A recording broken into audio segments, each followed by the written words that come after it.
So இன்றைக்கி பார்க்க போகிறது என்னென்னா ஜியாகிரஃபியில் என்விரான்மெண்டல் பொல்யூஷன் அப்படிங்கிற ஒரு சுற்றுச்சூழல் மாசுபடுதல் அப்படிங்கிற ஒரு ஜியாகிரஃபி டாபிக் வந்து பார்த்திங்கன்னா என்னுடைய கண்டென்ட் பாருங்கள். ஜியாகிரஃபி ஆஃப் இந்தியா, இந்தியாவின் புவியியலில் வரிசையாக டாபிக் கவர் பண்ணிட்டு வரோம். இன்றைக்கி வந்து லாஸ்ட் சாப்டர் அது. So 15th chapter environmental pollution, reason and preventive measures, climate change, அதுக்கப்புறம் க்ரீன் பசுமை ஆற்றல் அப்படின்னு. ஸோ இந்த டாபிக் பொறுத்த வரைக்கும் 9th ஸ்டாண்டர்ட் ஜியாகிரஃபி லெசன் 5.2 5.6, அதுக்கப்புறம் 6th லெசன். 12th ஸ்டாண்டர்ட் ஜியாலஜியில் வந்து லெசன் 13 7.3 இருக்குது. 12th எக்கனாமிக்ஸ் லெசன் 10 இருக்குது. ஸோ இதை நீங்கள் நோட் பண்ணி வச்சுட்டிங்கன்னா அந்த இடத்துல புக்கை எடுத்து ஓப்பன் பண்ணி பார்த்தீங்கன்னா ஸோ இதுக்கான இன்ஃபர்மேஷன்ஸ் எல்லாமே அதில் கவர் ஆகும். ஸோ ஃபஸ்ட்டு ஸ்டார்ட் பண்ணிக்கலாம். சுற்றுச்சூழல் என்விரான்மெண்டல் அப்படிங்கிறது என்ன? ஸோ என்விரான்மெண்டல் அப்படிங்கிறது ஜென்ரலாகவே வந்து பார்த்திங்கன்னா சுற்றுச்சூழலை பாதிக்கக்கூடிய விஷயத்தை செய்யக்கூடாதுன்னு சொல்லுவாங்க ஜென்ரலாகவே, இல்லையா? அப்போ சுற்றுச்சூழல் பாதிக்கப்படுதுன்னா என்ன அர்த்தம்? அப்போது மனிதன் என்ன செஞ்சு வச்சுருக்கிறான், என்விரான்மெண்ட் என்ன எப்படி இருக்குது? ஸோ அதான் வந்து பார்த்திங்கன்னா ஃபுல் அண்ட் ஃபுல் இந்த புக்கு கண்டென்ட்லேயே தெளிவாகவே கொடுத்துருப்பாங்க. ஆரம்ப காலத்துலேருந்து மனுஷனுங்க என்ன செஞ்சாங்க அப்படின்னு பார்த்திங்கன்னா இயற்கையை மட்டுமே நம்பிட்டு இருந்தாங்க. பிறகு போக போக தான் நிறையா பொருட்கள், சக்கரம், அதுக்கப்புறம் வந்து நெருப்பு, ஒவ்வொன்றா கண்டுபிடிக்கிறான். மனிதனுக்கு அறிவு வந்துடுது, இல்லையா? கருவிகள் நிறைய வெளியே வந்துடுது. வேளாண்மை கருவிகள், குடியிருப்புகள் எல்லாமே வரிசையாக வர வர வர சுற்றுச்சூழல் கொஞ்சம் கொஞ்சமாக தன்னுடைய சுயநலத்துக்காக மாற்றிக்கிறாங்க. சுற்றுச்சூழல் போக போக மோசமாயிட்டே போயிட்டுருக்குது, இல்லையா? அதனால் 1972 ஒரு கான்ஃபரன்ஸ் நடந்திருக்கு, ஒரு மாநாடு நடந்திருக்குது, ஸ்டாக்ஹோம் கான்ஃபரன்ஸ் அப்படின்னு சொல்லி.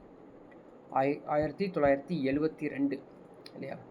அவங்க வந்து சொல்கிறாங்க த எர்த் சம்மிட் அப்படின்னு. சரிங்களா? எர்த் சம்மிட் அப்படிங்கிறது இதுக்கு முன்னாடி யுனைடெட் நேஷ்னல் கான்ஃபரன்ஸ், இல்லையா? United national conference on environmental development, UNCED, Rio de ஜெனிரோவில் 1992 ஒரு மாநாடு நடத்தியிருக்காங்க. இந்த சுற்றுச்சூழல் பற்றி ஆராய்வதற்காகவும் அதை பற்றி நம்ம டிபேட்ஸ் பண்ணுறதுக்காக அனைத்து நாடுகளை அமைச்சு ஒரு புவி உச்சி மாநாடு நடத்தியிருக்காங்க 1992 ரியோ டி ஜெனிரோவில். சரி, இந்த சுற்றுச்சூழல் இருக்குது பார்த்தீங்களா? அந்த சுற்றுச்சூழல் பொறுத்த வரைக்கும் நம்ம வந்து generally classified into natural environment, human environment, made environment. So இயற்கை சுற்றுச்சூழல், மனித சுற்றுச்சூழல், மனிதனால் உருவாக்கப்பட்ட சுற்றுச்சூழல் அப்படிங்கிறது தெரிஞ்சு வச்சுருக்கோம். இப்போ அது என்னது சுற்றுச்சூழல்கள் அப்படின்னு பார்த்தோம்னா, சுற்றுச்சூழல் வந்து இயற்கையில் வந்துருச்சு அப்படின்னா ஜென்ரலாக நம்ம பார்த்துட்டு இருக்கக்கூடிய நிலம், லேண்டு, ஏர், காற்று, வாட்டர், நீர், அது இல்லாமல் இந்த கிரியேச்சர்ஸ்னு சொல்லக்கூடிய உயிரினங்கள் எல்லாமே இந்த இயற்கையால் உருவாக்கக்கூடிய சுற்றுச்சூழல்கள். மனிதனால் உருவாக்கப்பட்ட சுற்றுச்சூழல் எது? பூங்கா, கட்டடம், பாலம், சாலை, தொழிற்சாலை இருக்கு, இல்லையா? இது எல்லாமே வந்து இண்டஸ்ட்ரீஸ், மோனமெண்ட்ஸ் அப்படி சொல்லிகிட்டே போகலாம். அதே போல் மனிதன், தனிநபர் மனிதன், அவன் என்ன பண்ணுறான்? குடும்பம், சமூகம், மதம், கல்வி, பொருளாதாரம், அரசியல் மூலமாக ஸோ டிஃப்ரெண்ட்டாக வந்து நிறைய சுற்றுச்சூழல்கள் வந்து மாசுபடுற அளவுக்கு நிறைய உருவாக்கிட்டே இருக்காங்க. அதான் இயற்கை சுற்றுச்சூழல், நேச்சுரல் என்விரான்மெண்ட், அதை பார்த்தோம். மனித சுற்றுச்சூழல், ஹியூமன் என்விரான்மெண்ட்டு, அதுதான் மனிதனால் உருவாக்கப்பட்ட சுற்றுச்சூழல் அப்படின்னு தெரிஞ்சுக்கிட்டோம். இப்போ இதனால் என்ன பாதிப்பு ஏற்பட போகுது, என்ன காரணங்கள், என்ன பாதிக்கக்கூடிய காரணங்கள் அப்படின்னு பார்த்தோம்னா, அந்த சுற்றுச்சூழல் பிரச்சனைகள் அப்படின்னு பார்த்தோம்னா டீஃபாரஸ்டேஷன் தான். ஸோ காடுகளை அழிச்சிட்டே போகிறாங்க. ஏன்னா காடுகள் அழிச்சா தானே நம்ம வந்து பில்டிங்லாம் கட்ட முடியும். அதே மாதிரி ஏர், வாட்டர், நாய்ஸ் பொல்யூஷன் நிறைய கொடுத்துட்றான். அதே மாதிரி அர்பனைசேஷன், நகரமாயிட்டே போயிட்டுருக்குது. ஸோ நகரமானால் வந்து கட்டடங்கள் உருவாகும். அதுக்கப்புறம் வந்து காடுகளை வந்து அழிப்போம், மரங்களை வந்து அழிப்போம், இது மாதிரி செஞ்சுட்டே இருப்போம். அடுத்தது பார்த்திங்கன்னா நீர்ம விசைகள் முறிவுன்னு சொல்லுவாங்க, ஃப்ராக்கிங் நடந்துகிட்டே இருக்கும். அதே மாதிரி வேஸ்ட் டிஸ்போசல், நிறைய கழிவுகள் சேர்ந்துக்கிட்டே இருக்குது. இப்போ இப்போ தான் கவர்மெண்ட்லேருந்து நிறையா வந்து ஸ்கீம்ஸ் பண்ணியிருக்காங்க இந்த கழிவுகள் அகற்றுவதற்காக. திடக்கழிவு, திரவ கழிவு அப்படின்னு சொல்லி 2ஆக பிரித்து அந்த திடக்கழிவில் வந்து எப்படி வந்து ரீசைக்கிள் பண்ணணும் அப்படிங்கிற நிறையா வந்து சிஸ்டம்ஸ்லாம் இன்றைக்கி டெவலப் பண்ணியிருக்காங்க. சரி, பொல்யூஷன் பார்க்கலாம். எதை நம்ம பொல்யூஷன்னு சொல்கிறோம்? அது சும்மாவே இருந்தால் பிரச்சனை இல்லை. அது நம்மளை பாதிக்குதுன்னு வச்சுக்கங்களேன், பாதிப்பு ஹியூமன் ஆக்டிவிட்டீஸை நம்மளை பாதிக்குதுன்னு வச்சுக்கோங்க, அது மாசுபாடு தான், அது பொல்யூஷன் தான். சரி, சிலது கிடக்கும், அது கம்முன்னு பார்த்து கிடக்குன்னு வச்சுக்கோங்க. ஃபார் எக்ஸாம்பிள், ஒரு பேட்ரி, ஒரு செல்லு இருக்குது இல்லையா, நம்ம யூஸ் பண்ணக்கூடிய வால் கிளாக் செல்லு, ஒன்று எங்கேயோ கிடக்குதுன்னு வச்சுக்கோங்க, அது பாட்டு கம்முன்னு கிடக்கும். இதுவே வந்து ஒரு 1000 செல்லு சேர்ந்த மாதிரி ஒரு பகுதியில் இருந்துச்சு அப்படின்னா டோட்டலாக மாசுபாடு, கெமிக்கல்ஸ், எவ்ரிதிங் வரும் இல்லையா. இதுதான் வந்து பொல்யூஷன் அப்படிங்கிறோம். ஸோ இந்த மாசுபாடு வந்து பார்த்திங்கன்னா இயற்கை காரணங்கள் மற்றும் மனித செயல்பாடுகளின் சுற்றுச்சூழல்களில் ஏற்படக்கூடிய இயற்பியல், வேதியியல், உயிரியல் பண்புகள் மூலமாக தான் இந்த மாசுபாடு நடக்குது இல்லைங்களா. அதாவது physical, chemical, biological characters of the environment due to natural causes and human activities. இது மாதிரி நடக்கக்கூடிய இந்த பிரச்சனை தான் நம்ம வந்து மாசுபாடுகள், மாசுபாடுகள் அப்படின்னு சொல்கிறோம். இந்த மாசுபாடுகளை வந்து நம்ம வந்து கொஞ்சம் வகைப்படுத்துகிறோம். எப்படி அப்படின்னு பார்த்தீங்கன்னா, in terms of ecosystem, the pollutants can be classified into two basic groups. One வந்து என்னது, நான் degradable, another one is degradable. அதாவது இந்த மண்டலத்தில் வந்து சிதைவடையாதவை, அதாவது நான் டீக்ரேடபிள், சிதையக்கூடியவை, அதாவது அது கம்போஸ்ட் ஆகி அழிஞ்சிரும், அது மாதிரி இருக்கக்கூடியது. இன்னும் பல வருடங்கள் ஆனாலும் சிதைக்காமலே கிடக்கும். சரிங்களா. இது மாதிரி உள்ள பொருட்கள் என்ன அப்படிங்கிறது சாதாரணமாக தெரிஞ்சது தான். இந்த பொருட்கள் இருக்குது பார்த்தீங்களா, அதாவது இந்த டீக்ரேடபிள், நான் டீக்ரேடபிள் இருக்கு இல்லையா, அந்த degradable R classified rapidly degradable, நான் ப்ரெசிஸ்டன்ட், ஸ்லோலி டீக்ரேடபிள், ப்ரெசிஸ்டன்ட். அதாவது சிதைவடையக்கூடிய அந்த சுற்றுச்சூழல் மண்டலத்தில் இருக்கக்கூடிய பொருட்கள் எப்படி நிலையற்றவை, நிலைத்திருப்பவை. ஸோ கொஞ்ச நாள்லேயே அது அழிஞ்சிரும். சரிங்களா. சிலது பார்த்திங்கன்னா அப்படியே நிலைஞ்சு ரொம்ப நாளே இருக்கும். அப்படி என்ன இந்த ரேப்பிட்லி டீக்ரேடபிள் ஆர் நான் ப்ரெசிஸ்டன்ட் பொல்யூட்டன்ஸ் அப்படின்னு சொன்னோம்னா கண்டிப்பாக வந்து இந்த டொமஸ்டிக் சீவேஜஸ் அண்டு வெஜிடேபிள்ஸ் தான். சீக்கிரமாகவே அது அழிஞ்சிரும். இப்போ தூக்கி வீசினோன்னு வச்சுக்கங்களேன் வெளியில் எங்கேயாவது, சீக்கிரமாகவே அது மண்ணோடு மண்ணாக அது கம்போஸ்ட் ஆகி போயிடும். ஸ்லோலி டீக்ரேடபிள் அப்படிங்கிற எக்ஸாம்பிள் வந்து கொடுத்துருக்கிறது வந்து டிடிடியை கொடுத்துருக்காங்க, டைக்ளோரோ டைஃபினில் ட்ரைக்ளோரோ ஈத்தேன். இது வந்து மோசமானது. இது எங்கே போதோ அங்கே போய் அப்படியே இருக்கும். கிட்டத்தட்ட 10 இயர்ஸ் மேலே அது அப்படியே இருக்கும். இப்போ எக்ஸாம்பிளுக்கு பார்த்தீங்கன்னா இந்த அக்ரிகல்ச்சரில் வந்து இது யூஸ் பண்ணாங்க ஆரம்ப காலத்தில். இன்றைக்கி வந்து பேன் பண்ணியிருக்காங்க டிடிடியை. இது என்ன பண்ணும் அப்படின்னு பார்த்தீங்கன்னா, தண்ணியில் போணுச்சுன்னா தண்ணியில் அப்படியே இருக்கும், மண்ணில் போனால் மண்ணில் அப்படியே இருக்கும். இதை சாப்பிடக்கூடிய அந்த உயிரினங்கள், சின்ன உயிரினங்கள் சாப்பிடக்கூடிய அந்த டிடிடியை சாப்பிடக்கூடிய இறந்துடுறாங்க. அதனால் பெரிய மாசு ஏற்படுதுன்னு சொல்லி டோட்டலாகவே இது பேன் பண்ணியிருக்காங்க. சரி, இன்னொன்று சொல்கிறாங்க, நான் டீக்ரேடபிள் பொல்யூட்டன்ஸ், அதாவது சிதையே அடையாதுங்க அப்படின்னா கண்டிப்பாக நமக்கு ஞாபகம் இருக்கும் இல்லையா. ஸோ பிளாஸ்டிக்ஸ்லாம் இருக்குது பார்த்தீங்களா, அதெல்லாம் வந்து சிதைவே அடையாது, அப்படியே நிற்கும், பல வருடங்களாலும் அப்படியே நிற்குங்க. இது என்ன ஆகும், பயோ மேக்னிஃபிகேஷன்ஸ், உயிரிய பெருக்கம் இருக்குல்ல, அந்த தன்மை கூடியது. எக்ஸாம்பிளுக்கு காரியம், பாதரசம், காட்மியம், குரோமியம், நிக்கல், இது போல் இருக்கக்கூடிய டாக்ஸிக் எலமெண்ட்ஸ் இருக்குது பார்த்தீங்களா, நச்சு பொருட்கள், இதெல்லாம் வந்து டோட்டலாகவே வந்து நம்மளுக்கு மாசுபடுத்தக்கூடியது. அது சிதைவடையாக மாசுபடுது. அப்போ நம்ம வந்து எக்ஸாம்ஸில் நம்ம கேட்கும் பொழுது சிதைவடையக்கூடிய மாசுபடுத்தக்கூடிய பொருட்கள் எது, சிதைவடையாத மாசுபடக்கூடிய பொருட்கள் எதுங்கிறது தெரிஞ்சு வச்சுக்கிறோம். சரிங்களா. அதே மாதிரி காற்றுக்கு போகிறோம். ஸோ காற்றை பற்றி உங்களுக்கு தெரியும், நிறையா வந்து இன்றைக்கி ஏர் பொல்யூஷன்ஸ் நிறையா இருக்குது. பட் இன்னும் ஒரே ஒரு ப்ளஸ் அப்படின்னு பார்த்தீங்கன்னா, இன்றைக்கி ஒரு ப்ளஸ் வந்து நம்மளுக்கு வந்து கொரோனா தான் இல்லைங்களா. கொரோனா டைமில் பார்த்தீங்கன்னா நிறையா வந்து இப்போ சொல்லக்கூடிய மேட்டர்ஸ் எதுவுமே நடக்காமல் இருக்கும். அப்போ வந்து பார்த்திங்கன்னா டோட்டலாக சேஞ்ச் ஆகிருக்குது. என்ன நடக்காமல் இருக்குது அப்படின்னா, இண்டஸ்ட்ரீஸ் எதுவுமே ஃபங்க்ஷன் ஆகாமல் இருந்துச்சு. இண்டஸ்ட்ரிலேருந்து வெளியே வரக்கூடிய புகைகள் இல்லாமல் இருந்தது. 2 வீலர்ஸ் 4 வீலர்ஸ் எதுவுமே ரன்னிங் ஆகாமல் இருந்தது. அதுலேருந்து வரக்கூடிய அந்த காற்றை மாசுபடுத்தக்கூடிய பொல்யூஷன்ஸ் எதுவுமே இல்லாமல் இருந்தது. நிறைய பேர் அவேர்னஸ்ஸே வந்துருச்சு. நீங்கள் வந்து சிஎஃப்சி, மீன்ஸ் இந்த பேர் நாங்கள் ஃப்ரிட்ஜ் யூஸ் பண்ணக்கூடாது, அதே மாதிரி ஏசி இல்லையா, ஏசி வந்து யூஸ் பண்ணக்கூடாது அப்படின்னு நிறையா. ஏன் ஏசியில் என்ன வெளியே வருது, சிஎஃப்சி, குளோரோ ஃப்ளோரோ கார்பன் வந்து வெளியே வருது இல்லையா. இது வந்து ஏர் பொல்யூஷன்ஸ் வெரி வெரி இம்பார்ட்டன்ட். அது மட்டும் இல்லாமல் தொழிற்சாலையிலேருந்து வரக்கூடிய CO2 carbon monoxide carbon di oxide, இது எல்லாமே வந்து டோட்டலாகவே வந்து அட்மாஸ்பியர் இருக்கக்கூடிய மாசுபடுதலை கெடுக்கக்கூடியது. ஏர் பொல்யூஷன் இல்லையா, ஏர் பொல்யூஷன்ஸ்னால இன்றைக்கி டே டு டே நம்ம வந்து அதை வந்து அதான் சொல்கிறது, என்ஜாய் பண்ணுறதை விட நம்ம டூ வீலர் போகிறது என்ஜாய் பண்ணுறதாலும் டூ வீலர்லேருந்து ஃபோர் வீலர்லேருந்து வரக்கூடிய புகைகளில் நிறைய காற்று மாசு ஏற்படுது.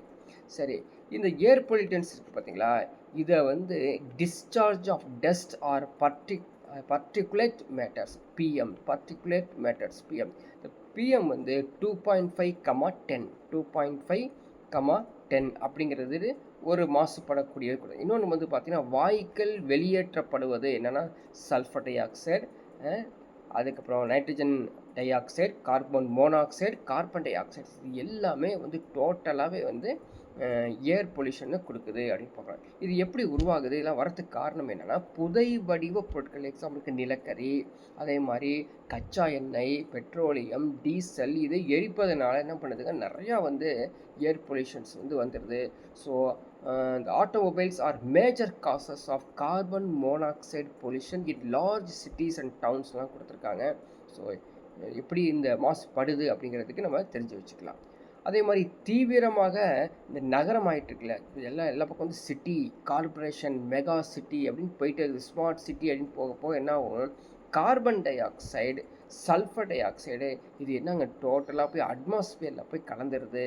ஸோ இது எப்படி வந்திருக்குது, automobiles, aeroplane, power plants, human activities, இது வர என்ன ஆகும், குளோபல் வார்மிங் நடக்க ஆரம்பிச்சிருங்க. குளோபல் வார்மிங், உலகம் வந்து வெப்பமடைதல். ஸோ உலகம் வெப்பமடைஞ்சால் நமக்கு என்ன நடக்கும், துருவ பகுதியில், சரிங்களா, துருவ பகுதி தெரியுங்களா, போலார் ரீஜியன்ஸ், அங்கே இருக்கக்கூடிய ஐஸ் கட்டிகள் எல்லாமே உருக ஆரம்பிச்சிடும் உலகம் வெப்பமாயிருந்தால். அப்போ உருக என்ன ஆகும், கடலில் நீர் வந்து அதிகமாக சேர ஆரம்பிச்சிடும்.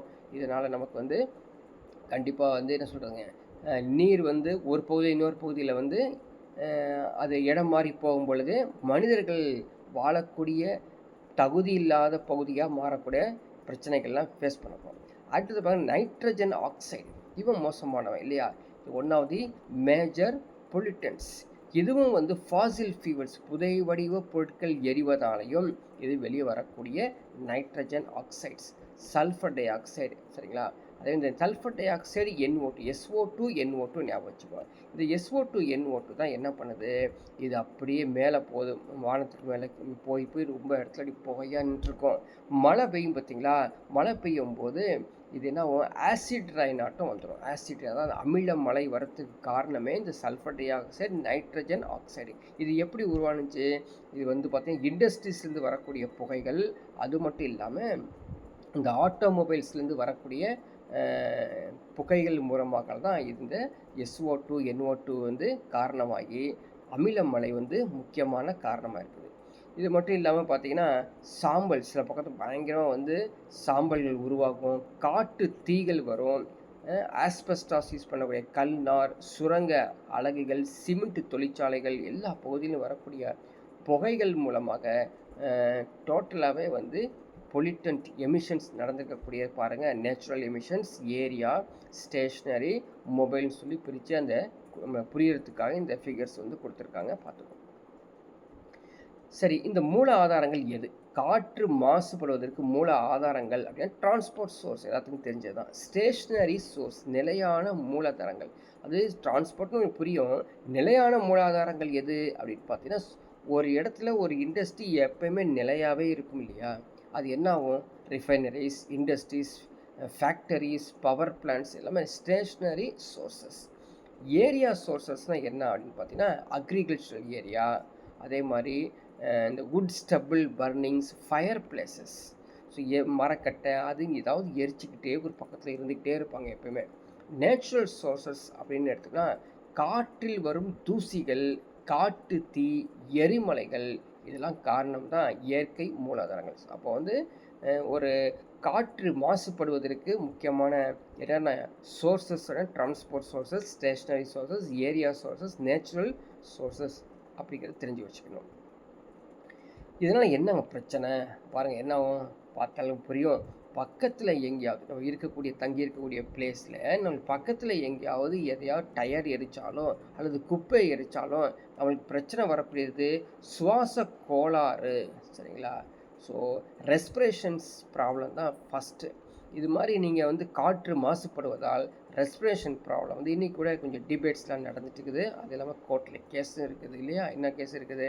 வரக்கூடிய தீபாவளிக்கு எவ்வளோ பட்டாசு வெடிக்கணும், மாசு வந்து கெடாத மாதிரி, காற்று மாசு கெடாத மாதிரி எவ்வளோ வந்து நீங்கள் உங்களுடைய ஃபயர் கிராக்ஸ் வந்து பண்ணணும் அப்படின்னு சொல்லி ஒரு இன்றைக்கி கேஸ் நடந்துட்டு இருக்குது. அதோடைய வந்து பிஃபோர் தீபாவளி கொடுத்துட போகிறாங்க ஓகேங்களா? சரி, தொண்டை, மூக்கு, நுரையீரல், கண்களுடைய எரிச்சல் இது மாதிரி தொடர்ந்து இது மாதிரி வரும். அது இல்லாமல் ஜென்ரலாக சில பேர்த்துக்கு வந்து பார்த்தீங்கன்னா ஹெல்த் கண்டிஷன் மோசமாகவே இருக்கும். அவங்க பார்த்தீங்கன்னா இந்த எஃபிசீமா ஆஸ்துமா இருக்கவங்களுக்கு டோட்டலாகவே அஃபெக்ட் ஆகிடும். நல்லாவே தெரியும். சிட்டியில் வந்து நீங்கள் ஸ்டே பண்ணியிருக்கிறதுக்கும் சிட்டியை விட்டு ஒரு 10 கிலோமீட்டர்ஸ் 15 கிலோமீட்டர்ஸ் 20 கிலோமீட்டர்ஸ் ஸ்டே பண்ணுறதுக்கு நல்ல டிஃப்ரென்ஸ் தெரியும். ஏர் பொல்யூஷனை நீங்கள் அப்சர்வ் பண்ணலாம். ஓகேவா? ஸோ நெக்ஸ்ட் ஒன் பார்த்தோம்னா சமீருங்கிற ஒரு ஆப் இருக்குதுங்க.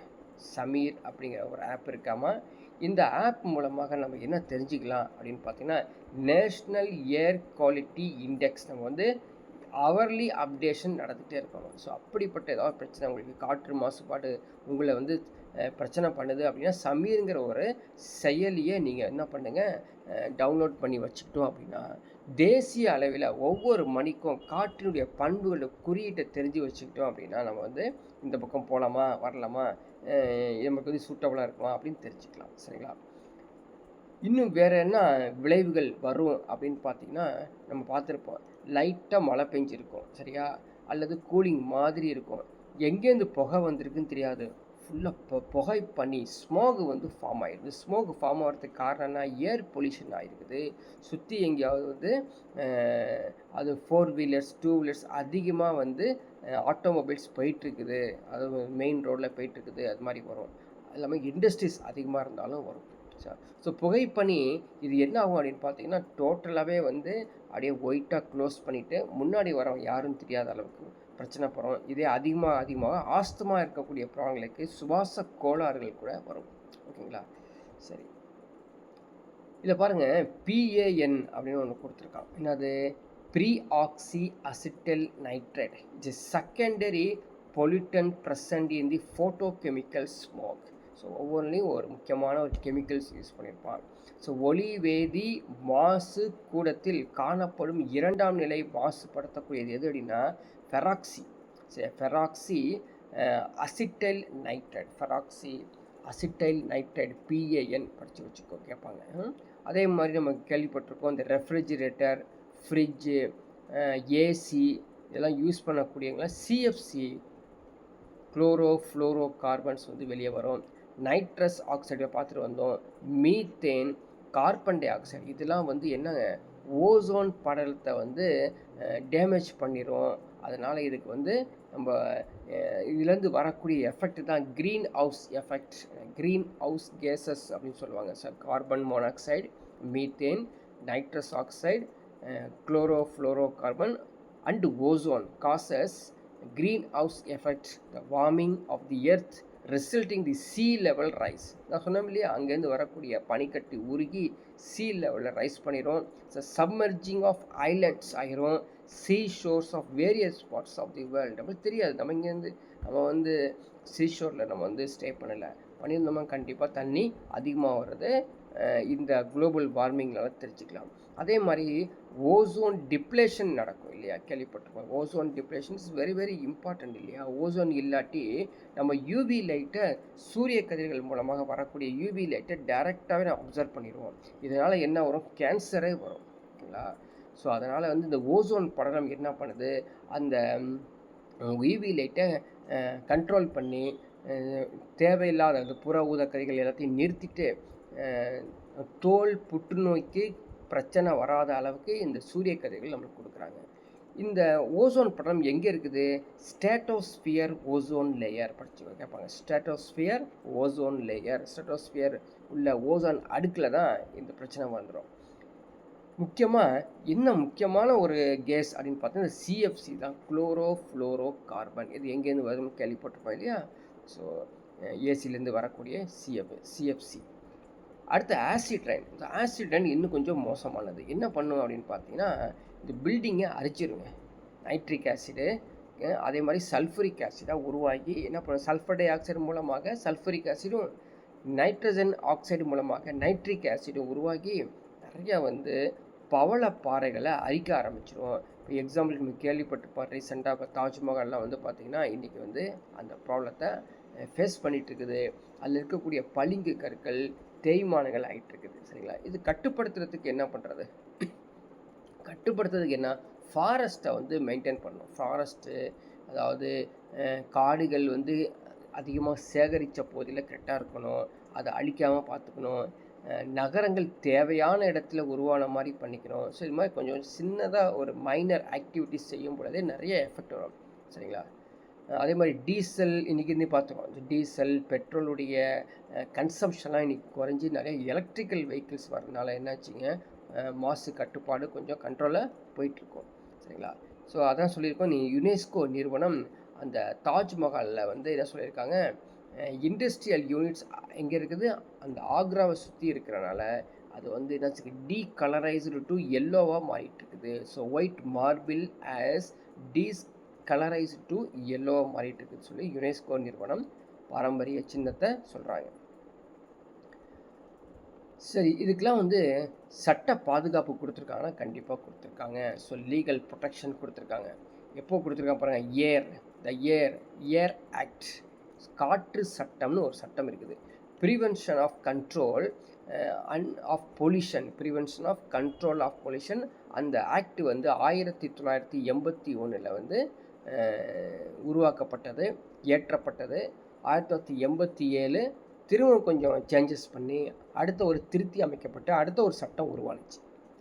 அதுக்கப்புறம் என்ன பண்ணாங்க, 2020 பாரத் ஸ்டேஜ் 6ன்னு கொண்டு வந்தாங்க.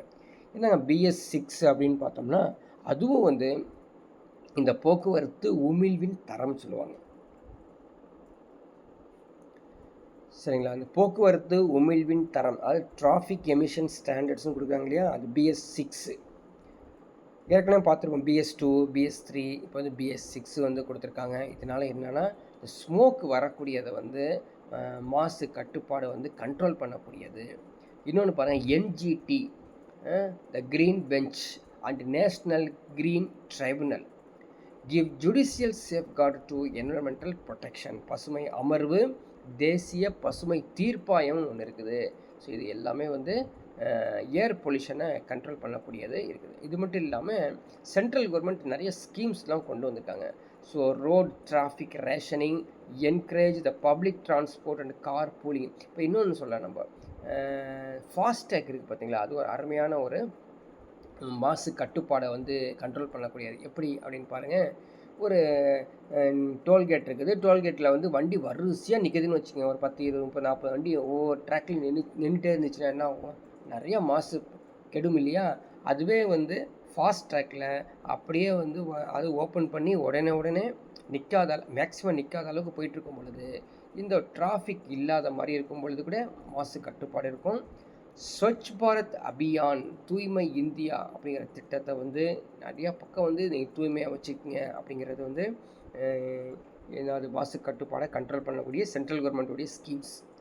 அதே மாதிரி சுற்றுச்சூழல் தொடர்பான சட்டங்களை வந்து ஸ்ட்ரிக்ட் பண்ணுறாங்க. Maintenance of air standards by proper enforcement and monitoring வந்து பண்ணிகிட்ருக்காங்கன்னு வச்சுக்கோங்க.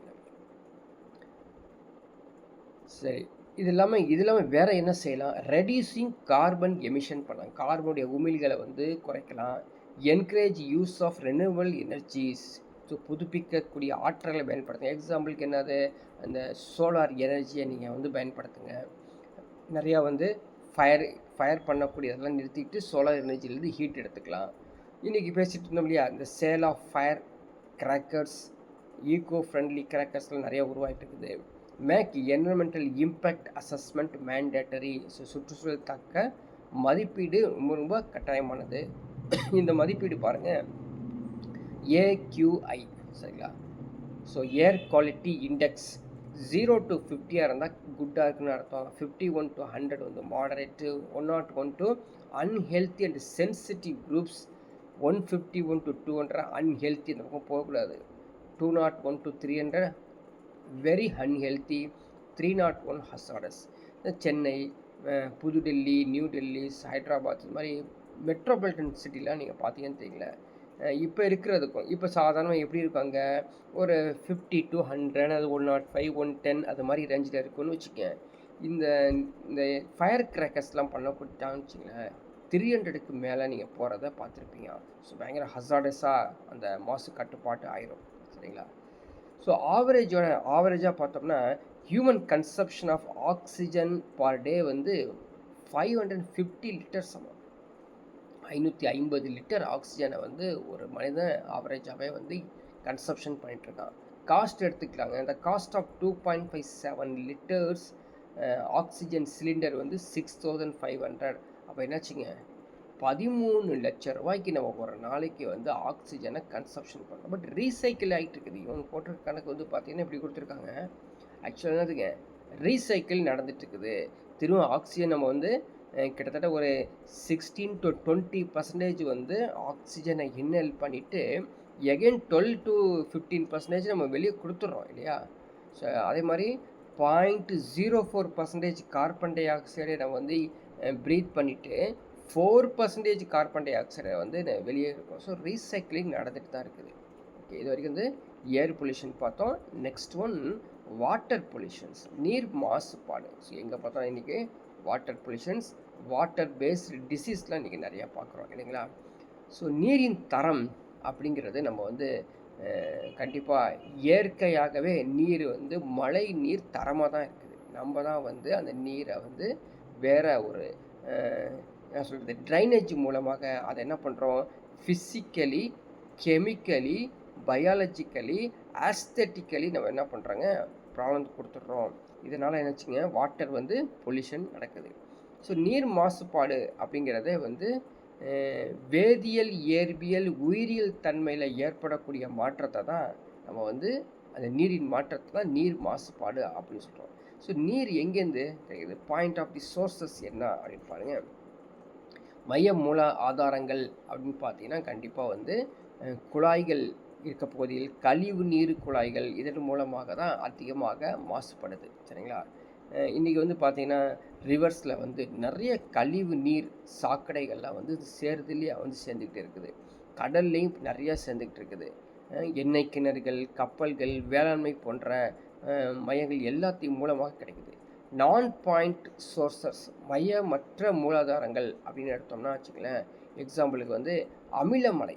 அது வந்து பார்த்திங்கன்னா மழை பெய்யும் பொழுது வரக்கூடிய ஒரு அமிலமலை. அடுத்தது வந்து பார்த்திங்கன்னா பிளாஸ்டிக்ஸ், நிறைய பிளாஸ்டிக்ஸ், நெகிழி பொருட்கள், அதே மாதிரி பாட்டில்ஸ், பிளாஸ்டிக் பாட்டில்ஸ் இதெல்லாம் வந்து பார்த்திங்கன்னா இன்றைக்கி வந்து நிறைய இடத்துல பார்த்துருக்கோம் இல்லையா?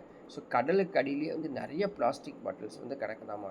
அது வந்து அழிய மாட்டுது, ரொம்ப நாளாகவே எப்படி நிற்குது அப்படின்னு சொல்கிறாங்க. அதே மாதிரி லீக்கேஜஸ், இது ரேர் கேஸ் தானே. எங்கேயாவது ஒரு திடீர்னு ஒரு கப்பலில் வந்து ஆக்சிடென்ட் நடந்துச்சு அப்படின்னா அதுலேருந்து எண்ணெய்கள் வந்து ஸ்பில்லேஜஸ் ஆகிட்டு ஃபுல்லாக டோட்டலாகவே மாசுபடுறது வந்து ரேர் கேசஸ் தான். ரெகுலர் பேசிஸில் வரக்கூடிய இந்த ப்ராப்ளம் இல்லையா? ஸோ கரெக்டாக கண்ட்ரோல் பண்ணிட்டா அதுவும் நடக்காது. இதெல்லாம் என்ன ப்ராப்ளம், ஈகோ சிஸ்டம் என்ன ஆக போகுது வாட்டர் பொல்யூஷனால், வாட் ஆர் தி எஃபெக்ட்ஸ் அப்படின்னு பார்த்தோன்னா டிஸ்ட்ரக்ஷன் ஆஃப் ஈகோ சிஸ்டம். எல்லாமே அப்படி தான். நீர் மாசு மட்டும் இல்லை, காற்று மாசுபடுறதுலேயும் வந்து சூழ்நிலை மண்டலங்கள் அழிய ஆரம்பிச்சிடும். சூழ்நிலை மண்டலங்கள் அழிய ஆரம்பித்தா என்ன ஆகும் அப்படின்னு பார்த்துங்க, உயிரினங்கள் சிறுவாழிடம், வாழிடம் மற்றும் உயிர் வாழ்தலை பாதிக்கும். அங்கே வந்து இப்போ நிறைய இடத்துல நம்ம கேள்விப்பட்டிருக்கோம் இல்லையா, யானைகள் வந்து நம்ம வந்து மனிதர்கள் இருக்க பகுதியிலே வந்துடுறாங்க இல்லையா யானைகள். காரணம் என்ன, அந்த சூழ்நிலை மண்டலங்கள் அழிவதுனால தான் அவங்க என்ன பண்ணுறாங்க, மனிதர்கள் இருக்கும் இடத்திற்கு வந்துடுறாங்க. அதே மாதிரி உணவு சங்கிலி, ஃபுட் செயினாகவும் டிஸ்டர்ப்ஷன் ஆகும். Food chain very very importance இல்லையா? ஒரு மிருகம் இன்னொரு மிருகத்தை வந்து அப்படியே இறைச்சிக்காக அப்படியே சாப்பிட்டு அவங்களுடைய என்ன சொல்கிறது கண்டினியூட்டி செயின் நடந்துக்கிட்டே இருக்கும். ஒன்று நம்ம நினச்சிட்டு இருப்போம் இது வேஸ்ட்டாக பாவம் அடிச்சிருச்சுன்னா, இது சாவடிச்சிருச்சுன்னு நினைப்போம். ஆனால் வந்து அது சாப்பிட்றதுக்கு வேறு வழி இல்லை, இதை அடித்து தான் சாப்பிட முடியும். இப்போ இவனை புளியை சாப்பிட்றதுக்கு இன்னொன்று இது தொடர்ந்து வந்துக்கிட்டே இருக்கும். இது வந்து நம்ம ஃபுட் செயின் வந்து 6th 7th ஸ்டாண்டர்டில் படிச்சிருப்போம். இது மட்டும் இல்லாமல் காரியம், கேட்மியம் ஸோ இதெல்லாம் வந்து அவங்க முதல்நிலை நுகர்வோர்கள், முதல்நிலை நுகர்வோர்கள் அப்படின்னு சொல்கிறோம். அப்போது இந்த lead and cadmium are taken a primary consumers where they can lethal and get stored. அதுக்கப்புறம் செகண்டரி கன்சியூமர்ஸ் யார் வராங்க அப்படின்னா அனிமல்ஸ் தான். செகண்டரி கன்சியூமர் அதுக்கப்புறம் தான் வந்து விலங்குகள்லாம் வர்றாங்க.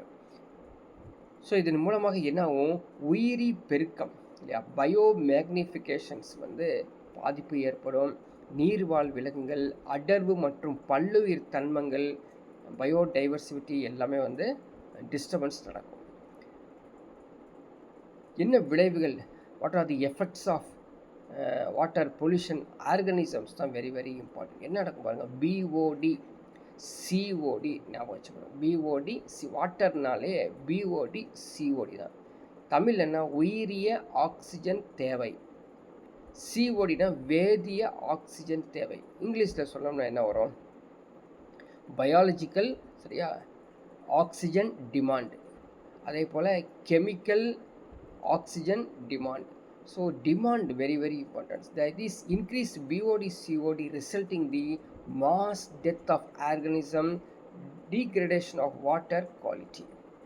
So fish kills, leathers of aquatic birds எல்லாமே அஃபெக்ட் ஆகும். சில நேரத்தில் பார்த்துருப்போம் நம்ம கடலில் குளங்களில் மீன்கள் இறந்து மிதக்கிறத பார்ப்போம். ஸோ அப்போ என்ன ஆகும், இந்த பிஓடி சிஓடி வாட்டரில் ப்ராப்ளம் வந்துடும். ஓகேவா. ஸோ ஜனவரி 28, 2017 சென்னை எண்ணூரில் என்ன நடந்த ஒரு சம்பவம் இல்லையா, 2 சரக்கு கப்பல்கள் மோதியதில் கடலில் வரக்கூடிய எண்ணெய்கள், ஏகப்பட்ட எண்ணெய்கள் சிதறி கிட்டத்தட்ட 34 கிலோமீட்டர் எண்ணெய் தூரத்திற்கு இந்த எண்ணெய் வந்து பரவனால நிறைய உயிரினங்கள் இறந்தது அப்படின்னு சொல்லி நம்ம வந்து கேள்விப்பட்டிருப்போம். ஓகேங்களா. ஸோ நெக்ஸ்ட் ஒன் பார்த்திங்கன்னா, இதை எப்படி கட்டுப்படுத்துறது, control measures very very importance இல்லையா. வாட்டர் பொல்யூஷனில் கண்ட்ரோல் மெஷர்ஸ் அப்படிங்கிறது, தூய்மையான நீருக்கான உரிமை இந்திய அரசியலமைப்பின் கீழ் சில கண்ட்ரோல்லாம் கொடுத்துருக்காங்க. என்ன கண்ட்ரோல் கொடுத்தாங்க, ஒரு சட்டம் உருவாகிருக்காங்க 1974 ஒரு சட்டம். பிரிவு 17 முதல் 40 வரை நீர் மாசுபடுவதற்கான நிறைய சட்டங்கள் உருவாக்கியிருக்காங்க. So water prevention and control pollution act 1974 section 17 to 40 prohibit the pollution of stream or well by disposal of polluting matters. So சட்டப்படி ஆக்ஷன் எடுப்பாங்க. நீங்கள் இந்த வாட்டரை வந்து மாசுபடுத்தினீங்கன்னா, நீர் மாசுபாட்டு தடுக்கிறதுக்கு சென்ட்ரல் கவர்மெண்ட் இருக்கு இல்லையா, அவங்களும் வந்து நிறையா வாரியங்கள்லாம் உருவாக்கி, கமிஷன்ஸ்லாம் உருவாக்கி, நிறைய குழுக்கள் உருவாக்கி அதையும் ஆராய்ச்சி பண்ணிகிட்ருக்காங்க. இது இல்லாமல் MOEFCC, ministry of environment, forest and climate change, இது ஒரு நோடல் ஏஜென்சி. கேட்பாங்க பார்த்துக்கோ, நோடல் ஏஜென்சி, அரசினுடைய கிளை அமைப்பு. இது திட்டமிட்டு இருக்காங்க எப்படி வந்து கண்ட்ரோல் பண்ணுறது, சுற்றுச்சூழல் பாதிக்காத அளவுக்கு வாட்டரை வந்து எப்படி நம்ம வந்து அந்த பொல்யூஷனை கண்ட்ரோல் பண்ணுறது அப்படிங்கிறது நிறையா இன்னும் ஆராய்ச்சி பண்ணிகிட்டே இருக்காங்க. அதை இம்ப்ளிமெண்டேஷனும் பண்ணுறாங்க. முற்றிலும் எப்படி தடுக்கிறது, so regulate or control of pollutants discharge at the point of generation. So மாசுபடுவதற்கு உற்பத்தியாகக்கூடிய பொருளையே நம்ம வந்து ஸ்டாப் பண்ணிடும். இப்போ எக்ஸாம்பிளுக்கு நம்ம சொன்னோன்னா வச்சுங்களேன், அது இந்த டை ஃபேக்டரிஸ்லாம் இருக்குது பார்த்தீங்களா, அதாவது சாயம் தயாரிக்கக்கூடிய அந்த கழிவு நீர், கழிவு நீர் இன்றைக்கி நிறையா பக்கம் வெளியே வந்து தண்ணியில் போகிற தடுக்கிறதுக்காக நிறைய சிஸ்டம்ஸ் இன்றைக்கி டெவலப் பண்ணியிருக்காங்க. நிறையா வந்து வாட்டர் ட்ரீட்மெண்ட் பிளான்ஸ்லாம் வந்து ரெடி பண்ண சொல்லியிருக்காங்க. இன்கேஸ் பண்ணாதவங்களுக்கு வந்து அந்த கம்பெனியோட சீல் பண்ணுறது. ஸோ நிறையா ஆக்ஷன்ஸ்லாம் எடுத்திருக்காங்க இல்லையா. இது மட்டும் இல்லாமல் கழிவு நீர் சுத்திகரிப்பு ஆலைகள், STPன்னு சொல்லுறது, setting of sewage treatment plants, effluent treatment plants எல்லாமே வந்து இன்றைக்கி ரெடி ஆகிட்டுருக்குது. ஸோ பொதுமக்கள் வந்து இது சம்பந்தமாக விழிப்புணர்வும் இருக்கணும் அப்படிங்கிறது தான் முக்கியமானது. அது இல்லாமல் பார்த்திங்கன்னா, Namami Gange, the national mission for clean Ganga. So Namami Ganga திட்டம் அப்படிங்கிறது மிக சிறப்பான திட்டம். இன்றைக்கி கங்காவில் வந்து நிறையா என்ன சொல்கிறதுங்க, மாசுபாடு நடக்கக்கூடிய விஷயங்கள் நடக்கிறதுனால அதை கண்ட்ரோல் பண்ணுறதுக்காக நம்மி கங்கா அப்படிங்கிற வந்து நமமி இல்லையா, நமமி கங்கா திட்டம் அப்படிங்கிறது உருவாக்கியிருக்காங்க. அது தெரிஞ்சுக்கோ. ஸோ தேர்டு ஒன் வந்து ஒலி மாசுபாடு, நாய்ஸ் பொல்யூஷன் அப்படிங்கிறது. ஸோ நாய்ஸ் பொல்யூஷன் இரைச்சல். ஸோ ஓரளவுக்கு நம்ம கேட்கலாம் இல்லையா, ஓரளவுக்கு சவுண்டு கேட்கலாம். இதுவே வந்து காது கிளிகிற மாதிரி கேட்கலாம் இல்லையா. அப்போது அந்த சவுண்டுக்கு என்ன பேர் வச்சுருக்காங்க அப்படின்னா decibels. Decibels, the intensity of noise is measured decibel. Decibel வந்து ஒலியின் செறிவு, எவ்வளவு டிபி தான் என்னால் கேட்க முடியும், இதுக்கு மேலே வந்து கேட்க முடியாத, டோட்டலாக வந்து டிஸ்டர்ப் ஆகும். சோர்ஸ் ஆஃப் நாய்ஸ் பொல்யூஷன் என்னென்னா அப்படின்னு பார்த்தீங்கன்னா, கண்டிப்பாக வந்து வெஹிக்கிள்ஸுடைய horn sound, audio video sound சில பக்கம்லாம் நிறைய வச்சுருப்பாங்க, train sound, low flying aircrafts, factory machines, sirens, motors, drillers, crushers, compressor machines. So நம்ம இந்த வீரப்பன் சத்ரா அந்த பிளேஸ்லலாம் பார்த்தீங்கன்னா வச்சுக்கலாம், பவர் லூம்ஸ் ஓடிக்கிட்டே இருக்கும், கட கட கட கட கட கடன்னு. ஸோ நாய்ஸ் பொல்யூஷன் தான் இல்லையா, நாய்ஸ் பொல்யூஷன் தான் இருக்குது. இருந்தாலும் அந்த ஏரியாவில் இருக்கோம் அனைவருமே அதை பயன்படுத்திகிட்டு இருக்கிறனால, அது ஒரு பிஸ்னஸாக இருக்கிறனால நம்ம கேட்டுட்ருக்கோம். சரி, நம்ம எவ்வளோ தூரத்துக்கு கேட்க முடியும்? 120 dB தான் நம்ம கேட்க முடியும். ஒலி மாசுபாட்டின் தொடக்க நிலை அளவே வந்து 120 டெசிபல். 120 டெசிபல் கேட்டுக்கலாம். ஸோ இது அதை விட அதிகமாக போகும்போது டோட்டலாகவே நமக்கு என்ன நாய்ஸ் பொல்யூஷன்ஸ் அதிகமாகும். So according to the USEPA, அது United states environmental protection agency, அவங்க சொல்கிறாங்க ஏன்னா எப்படி வந்து இந்த விளைவுகள் ஏற்படுது அப்படின்னு பார்த்தீங்கன்னா, மனிதனுக்கு என்னதுங்க டேரெக்டாக. ஸோ ஹார்ட் டிசீஸ் வந்துடும். சில பேர் திடீர்னு பயந்து எழுந்திருப்பாங்களே. ஸோ பிளட் ப்ரெஷர் அதிகமாகிடும், ஸ்ட்ரெஸ் ரிலேட்டட் இல்னஸ் அதிகமாகும், ஸ்லீப்பு ஒழுங்காக வராது இல்லையா, ஹியரிங் லாஸ் முக்கியமாக. சில பேர் வந்து பார்த்திங்கன்னா பயங்கரமான சவுண்டில் ஹெட்ஃபோன் வச்சுக்கிட்டு பாட்டுகள் கேட்பான் இல்லையா. ஆனால் என்ன கொஞ்சம் நாள் கழித்து ஆஃப்டர் 40 இயர்ஸ் 50 இயர்ஸில் இந்த இயர் ட்ரம்ஸ் வந்து ப்ராப்ளம் வந்துடும். இன்க்ரீஸ் ஸ்ட்ரெஸ், டென்ஷன்ஸ், நெர்வஸ்னஸ், இரிட்டபிலிட்டிஸ், இரிட்டேஷனாக இருக்குன்னு சொல்லுவாங்கள்ல, இப்போ எரிச்சலாக இருக்குது அப்படின்னு அது வந்துடும். ஆன்சியட்டி வந்துடும், மனசு ஒரு டிப்ரெஷன் வந்துடும். அதே மாதிரி பேனிக், இப்போ பார்த்தா பயந்து எழுந்திருப்பாங்க பயந்து.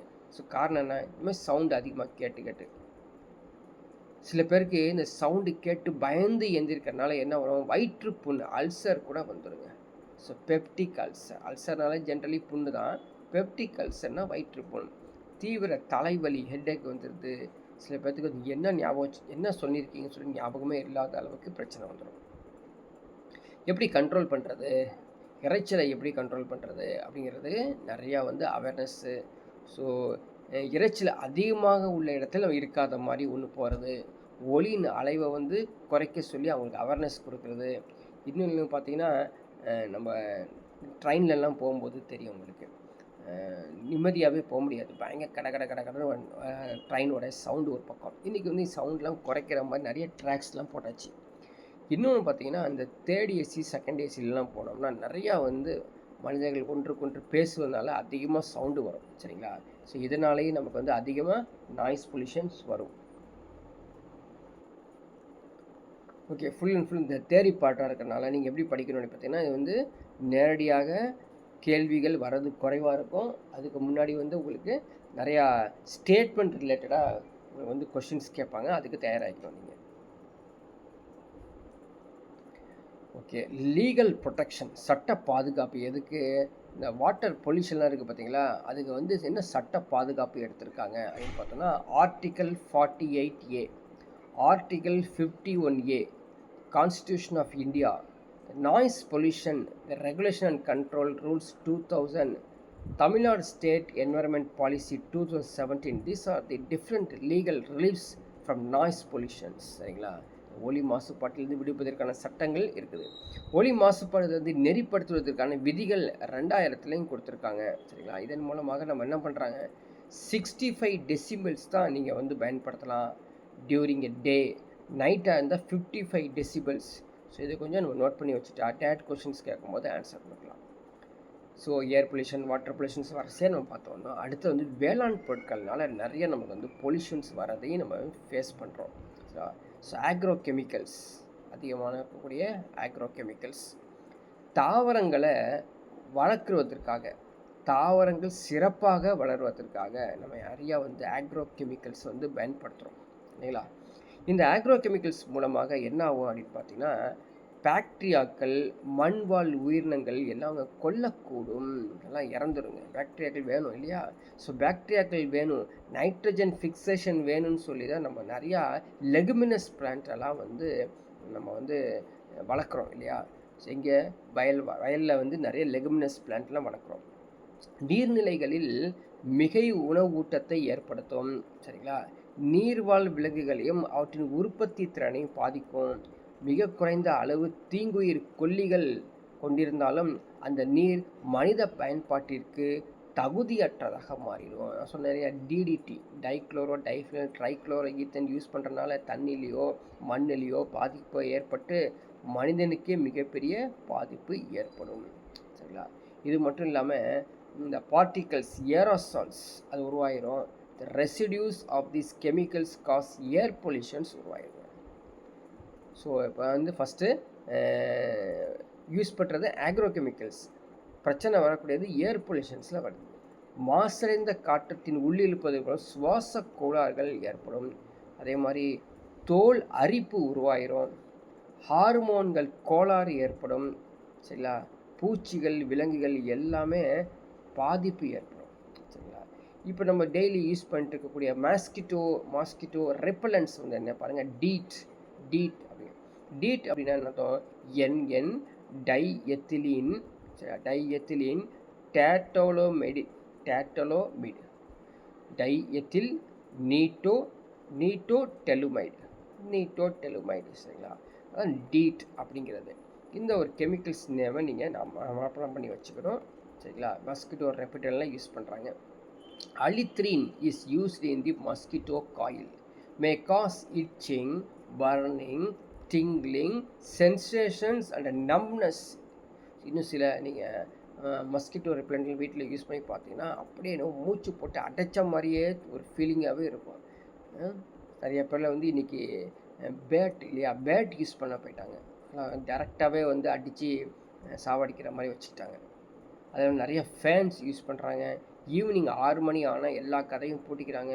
அதே மாதிரி பிளாக்காக இருக்கக்கூடிய பிளேசஸ்லாம் வந்து அவாய்ட் பண்ணிவிட்டு நல்ல வெளிச்சமான பிளேஸாக கொடுக்கும்போது இந்த மஸ்கிட்டோலாம் நிறையா வராமல் கண்ட்ரோல் பண்ணிக்கலாம் இந்த ரிப்பலன்ஸ் யூஸ் பண்ணாமல். உயிரி பெருக்கம் அடுத்தது bio magnification. So bio magnification very important. இது எங்கேருந்து வருது? உணவு சங்கிலிகள் அனைத்து சூழ்நிலை மண்டலத்தின் முக்கியமான கூறுகள் சரிங்களா? அப்போ என்ன ஆகும் அப்படின்னு பார்த்தீங்கன்னா, உண்ணுதல், உண்ணப்படுதல் இது எல்லாமே வந்து ஒரு ஆற்றல் ஓட்டத்துக்காக இருக்கக்கூடியது. அப்போது இவங்க வந்து ஒருத்தரை உண்ணுதல், உண்ணப்படுதல் நடக்கும் போல தான் மேக்னிஃபிகேஷன்ஸ் நடக்கும். உயிரி உருப்பெருக்கம் நடந்துகிட்டே இருக்குங்க. சப்போஸ் அழிக்கப்படுதல், சிதைக்கப்படுதல் உணவு சங்கிலியை வந்து டோட்டலாக பாதிக்கக்கூடிய முக்கியமானதுங்க. இப்போது டிடிடி எடுத்துக்கிட்டிங்கன்னா சொல்லாமல் டிடிடியை பற்றி திரும்ப சொல்லியிருக்காங்க பார்த்தீங்களா? டிடிடியின் உயிரி பெருக்கம் என்ன? சிதைவடையா பொருட்கள் உணவு சங்கிலிக்குள் நுழையும் பொழுது அவை வளர்ச்சிதை மாற்றம் வந்து அடைவதில்லை. ஜென்ரலி மெட்டாபலைசேஷன் வந்து நடக்காது, அது முக்கியமானது அப்படியே நிற்கும். எந்த ஒரு பாதிப்பு ஏற்படாது. உணவு சங்கிலியில் அடுத்தடுத்து ஊட்ட நிலைகள் வந்து இடப்படுவதால் என்னவங்க உயிரி பெருக்கம் நடைபெறும். உயிரி பெருக்கம் எப்படி உயிரி பெருக்கம் நடைபெறுது? இச்செயல்களின் மூலம் அவற்றின் அடர்வு வந்து அதிகரிச்சுட்டே போயிட்டுருக்குது. ஸோ வென் நான் degradable substance enter into food chain, அது அழிவாகாத அல்லது அழிவாகிறதுக்கூடிய நேரம் அதிகமாக இருக்கக்கூடிய அந்த பொருட்கள் ஃபுட் செயினுக்குள்ளே போயிடுச்சு அப்படின்னா மெட்டாபலைசேஷன் ரியாக்ஷன்ஸ் ப்ரோக்கன் டவுன், எக்ஸ்பெல்டு எதுவுமே நடக்காமல் ஃபுட் செயின் வந்து டிஸ்டர்ப் ஆகிரும். ஃபுட் செயின் டிஸ்டர்ப் ஆனிச்சு அப்படின்னா இன்க்ரீஸ் இன் கான்சன்ட்ரேஷன் சரிங்களா? இன்க்ரீஸ் இன் கான்சன்ட்ரேஷன் நடந்துச்சுன்னா பயோ மேக்னிஃபிகேஷன் நடக்கும். இதனால் என்ன ப்ராப்ளங்க? பயோ மேக்னிஃபிகேஷன்ஸ் உயிரி பெருக்கம் நடந்தால் என்ன நடக்கும்? இதன் விளைவாக நச்சுத்தன்மை அதிகரிக்கும் அல்லது இறப்பு கூட ஏற்படலாம். பயோ மேக்னிஃபிகேஷன்ஸ் ஸோ எக்ஸாம்பிள் பாதரசம், டிடிடி. ஸோ நம்மளுக்கு பாதரசம் தேவைப்படுதுன்னா கொஞ்சோண்டு எடுத்துக்கலாம், அதிகமாக எடுத்துட்டால் அது உயிரி பெருக்கத்துக்கு பிரச்சனை ஆகிடும். சரி, அடுத்தது உயிரி பெருக்கம், நீர்ம உணவு சங்கிலி, டிடிடி அடர்வு எவ்வாறு வந்து இதை வந்து நிலை அதிகரிக்கப்படுகிறது அப்படிங்கிறது தான் நம்ம பெரிய ஒரு பிரச்சனையாக இருக்குது. அது வந்து இங்கே ஒரு ஃபிகர்ஸில் உங்களுக்கு காமிச்சிருக்கோம் பாருங்கள். ஸோ வாட்டர், அதே மாதிரி ப்ரொடியூசர்னா ஃபைட்டோ லாங்டான்ஸ்னு சொல்லக்கூடிய 1000, ஜூ பிளாங்டான், அதே மாதிரி ஸ்மால் ஃபிஷ், லார்ஜ் ஃபிஷ், அதே மாதிரி ஃபிஷ் ஈட்டிங் பேர்ட்ஸ். ஸோ இது மாதிரி வந்து மேக்னிஃபிகேஷன் ஆஃப் டிடிடி கான்சன்ட்ரேஷன்ஸை வந்து சொல்கிறாங்க. அடுத்து ஏட்ரோஃபிகேஷன் அப்படின்னா மிகை உணவூட்டம். ஸோ ஊட்டச்சத்துக்களை கொண்ட நீர் நிலப்பகுதி வழிந்தோடி ஏரி போன்ற நீர்நிலைகளில் சென்றடையும்.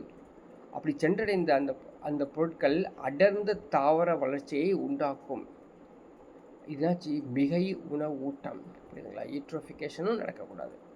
ஸோ கரெக்டாக எல்லாம் நார்மலாகவே நடக்கணும். ஸோ அதிகமாக நம்ம கூடக்கூடிய ஊட்டச்சத்துக்கள் என்னாச்சுங்க, அப்படியே வந்து நீரின் மூலமாக போய் அங்கே இருக்கக்கூடிய தாவரங்கள் அதிகமாக வளர்கிறதுக்கு பண்ணிட்டோம்னு வச்சுங்களேன், அது மிகை உணவூட்டமாக மாறிடும். இது வந்து சாதாரணமாக ஏரிகள், ஆறுகள் எல்லா பக்கமும் வந்து இது போல் நடக்கும். ஸோ இப்படி நடக்கிறதுனால என்ன ஆகும், நீர் நைட்ரேட்டுகள் மற்றும் பாஸ்பேட்டுகள் போன்ற ஊட்டச்சத்துக்களை கொண்டிருப்பதால் நீர்வாழ் உயிரினங்கள் வளர்ச்சியை ஊக்கப்படுத்திக்கிட்டே போகும். அவங்களும் வந்து நிறையா சாப்பிட்டு அவங்களும் ஊக்கமாயிருவாங்க. அப்போ என்ன ஆகும், இந்த ஈஸ்ட்ரோஃபிகேஷன் நடந்து ஸ்டேஜஸ் பாருங்கள். இடை உணவூட்ட நிலை மீசோட்ரோஃபிக். ஸோ ஏற்கனவே ஓலிகோட்ரோஃபிக் ஸ்டேஜ்லேருந்து மீசோட்ரோஃபிக் ஸ்டேஜுக்காக மாறி நிறைய உணவூட்டம் போய் கடைசியாக இந்த pollutants from the anthropogenic activities like effluents from the industries, homes can radically accelerate aging process. The phenomena is called cultural and accelerated eutrophication. So நம்ம பார்க்குறோம் இல்லையா, தொழிற்சாலை, அதுக்கப்புறம் வீடுகள், அதுலேருந்து வரக்கூடிய கழிவுகள் இருக்குது பார்த்தீங்களா, அது டோட்டலாகவே வந்து நீரை மாசுபடுத்துகிறது. ஸோ நீரை மாசுபடுத்துவதால் என்ன ஆகுதுங்க, அதாவது இந்த நிகழ்வு மூலமாக ஒரு பெருக்கம் அல்லது தூரித மிகை உணவூட்டம் நடந்துருமோ. ஸோ எக்ஸாம்பிளுக்கு வந்து பாசிகள், ஆகாய தாமரங்கள், இவங்களாம் நிறைய வளர்ச்சிகள், பயங்கர வளர்ச்சி ஏற்படும். நீங்கள் பார்த்துருப்பீங்க, கால்வாய் போயிட்டுருக்கோம், அந்த பிரிட்ஜு ஒட்டி இருக்கக்கூடிய ஆகாய தாமரைகள் வந்து பயங்கரமாக ஜைஜான்டிக்காக வந்து படர்ந்து போயிடும். இது எடுக்கவே முடியாது, ஒரு பொக்லைன் போட்டு கலக்கி எடுக்கிற மாதிரி தான் இருக்கும். இதுக்கான காரணம் என்ன அப்படின்னா, மிகை உணவூட்டம் போகிறனால அந்த ஆகாய தாமரைகள் நிறையா வளர்ந்து அதுவே நமக்கு டிஸ்டர்பன்ஸை கொடுக்கும். அதுக்கப்புறம் இன்டகிரேட்டட் வேஸ்ட் வாட்டர் மேனேஜ்மெண்ட், இது முக்கியமானது. இன்டகிரேட்டட் ஒருங்கிணைந்த கழிவு நீர் வேளாண்மை இப்போ எல்லா பக்கமும் பயன்படுத்துகிறாங்க. ஸோ அதுக்கான சட்டம் 1974 வந்துருச்சு இல்லையா. என்ன சொல்லியிருக்காங்க, தூய குடிநீரின் முக்கியத்துவத்தை உணர்ந்து அரசு 1974 நீர் மாசுபாட்டினை தடுத்தல் மற்றும் கட்டுப்படுத்துதல் அப்படிங்கிறத ஏற்றுறாங்க. ஸோ இதை சுத்திகரிப்பு பண்ணுறதுக்காக ஒரு 3 மெத்தட்ஸ் வந்து யூஸ் பண்ணுறாங்க. Physical methods, chemical methods, biological methods மாதிரி யூஸ் பண்ணுறாங்க. சரி, சாலிட் வேஸ்ட் மேனேஜ்மெண்ட் இன்றைக்கி வந்து பார்த்துருக்கோம். திடக்கழிவு மேலாண்மை. ஸோ வீடு வீடாக தேடி வந்து நம்மளுக்கு வந்து திடக்கழிவு வாங்கிட்டு போயிட்டு அங்கே வந்து ரீசைக்கிளிங் பண்ணுறதுக்காக ஒரு வண்டியிலேருந்து எடுத்துகிட்டு போகிறத பார்க்குறோம். ஸோ இதில் என்ன செய்கிறாங்க இவங்க, அங்கே இருக்கக்கூடிய காரியம், ஜிங்க் இல்லையா, மீன்ஸு லெட்டு, பாதரசம், துத்தநாகம், வரிசையாக இதெல்லாம் வந்து hazardous elements, cadmium, mercury, zinc, இதெல்லாம் வந்து இருந்துச்சுன்னா தனியாக பிரித்து எடுக்கிறாங்க. காகிதம் தனியாக பிரிச்சுக்க, பிளாஸ்டிக் தனியாக பிரிச்சுக்க. என்னென்னா டயாக்சின் அப்படிங்கிற ஒரு கேஸ் வந்து ப்ரொடியூஸ் பண்ணிடக்கூடாது. ப்ரொடியூஸ் பண்ணினா அது நச்சு பொருளாக இருக்கும். அந்த நச்சுத்தன்மை அடைந்தது, இது நச்சுத்தன்மை அடைந்த வாய் என்ன அவங்க புற்றுநோயை உருவாக்கக்கூடியது. அந்த அளவுக்கு மோசமானது இது. ஸோ இந்த திடக்கழிவை இன்றைக்கி வந்து ப்ராப்பராக நிறையா சென்ட்ரல் கவர்மெண்ட்டோ ஸ்டேட் கவர்மெண்ட்டில் எல்லாமே வந்து நிறையா சிஸ்டம்ஸ்லாம் கொண்டு வந்துட்டாங்க.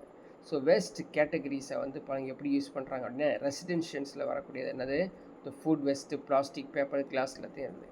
இண்டஸ்ட்ரியில் வந்து பேக்கேஜ் வேஸ்ட்டு, ஆஷஸ், கெமிக்கல்ஸில் வந்து கமர்ஷியலில், இன்ஸ்டியூஷனில், கன்ஸ்ட்ரக்ஷனில், அக்ரிகல்ச்சரில், பயோகெமிக்கல், வேஸ்ட்டு. இன்றைக்கி வேஸ்ட்டு கூட நிறையா ப்ராப்ளம் வருது. ஸோ என்ன திடக்கழிவுடைய மூலாதாரங்கள் அப்படிங்கிறது தான் பார்த்துருக்கோம். இது எப்படி ப்ராக்டிஸ், இந்த வேஸ்ட் மேனேஜ்மெண்ட் எப்படி ப்ராக்டிஸ் பண்ணுறது அப்படின்னா, இன்னும் ஃபஸ்ட்டு சோர்ஸை வந்து செக்ரிகேட் பண்ண தெரியணும், பிரிக்க தெரியணும். சரிங்களா? அதுக்கப்புறம் கம்போஸ்ட் பண்ண தெரியணும். கம்போஸ்ட் பண்ணுறது எப்படி? ஏரோபிக், ஆனிரோபிக், காற்றுள்ள நிலை, காற்றற்ற நிலை. அதுக்கப்புறம் வெர்மி காம்போஸ்ட், மண்புழு உரமாக்குதல், பயோகேஸ் ஜெனரேஷன்ஸ், உயிர் வாயு உற்பத்தி, அதுக்கப்புறம் இன்சினரேஷன்ஸ், எரித்தல். இதன் மூலமாக நம்ம வந்து கொஞ்சம் கழிவு மேலாண்மை நடைமுறைகளை கொண்டு வைக்க முடியும். அடுத்த ஒரு முக்கியமானது பாருங்கள், கண்ணுக்கு தெரியாத மாதிரி ஒன்று நடந்துட்டு இருக்குது. Radio active waste. Radio active waste கதிரியக்க அழிவு. இது அணுமின் நிலையங்களிலிருந்து வெளியே வரக்கூடிய கதிரியக்க கழிவுகள். இந்த கதிரியக்க கழிவுகள் சில மணி நேரம் அல்லது பல மாதங்கள், நூற்றுக்கணக்கான, ஆயிரக்கணக்கான ஆண்டுகள் கூட கதிரியக்க தன்மைத்தை கொடுத்துட்டு இருக்குமாமா. இதனால் என்ன, அவங்க பிறக்கக்கூடிய குழந்தை மிக பாதிப்பு, கண்ணு தெரியாமலோ அல்லது உறுப்புகள் பாதிக்கப்பட்டோ அல்லது கை கால் ஆக்டிவிட்டி இல்லாமலையோ பிறக்கிறதுக்கு நிறைய வாய்ப்பு இந்த கதிரியக்க கழிவுல இருக்குதுங்க. ஸோ 3 மைல் தீவு எங்கே? Pennsylvania, America.